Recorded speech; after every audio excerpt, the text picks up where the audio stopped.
My name is Moisess and I'm from El Salvador. I actually don't know much about my own country because I was in an orphanage in the middle of nowhere, and that's where I grew up. Every Sunday after church service, it was family day for those who had parents. Every year I waited and not having them visit me, so I always asked myself, if I wasn't good enough for my parents, would I ever be good enough for anyone else?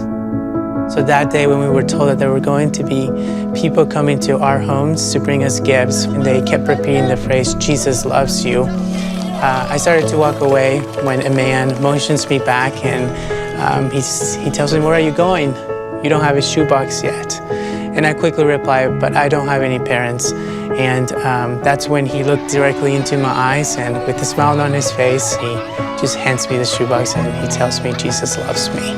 As I received it, I kept looking at it, and I started to walk away, and I looked back to see if the man was going to come back and take the shoebox back, but he didn't, and he knew what I was thinking, so he just smiled and waited for everybody to have a moment to open the shoebox. That day was just full of joy.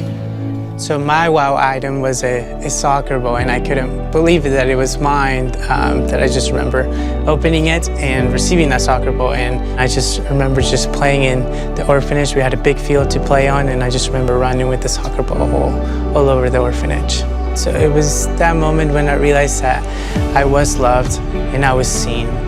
With my shoebox, I also received the Greatest Gift booklet, and that's when my prayer journey began, and I started to pray for a family. When I was 10 years old, I was called into the office of the orphanage, and I was told that there was going to be a family in the United States who wanted to adopt me, and I was introduced to my adopted family, and I just remember running to them and calling them familia. Now I live my life saying yes to the Lord because I have no reason to say no. He did not just give me a family, but He gave me a new life.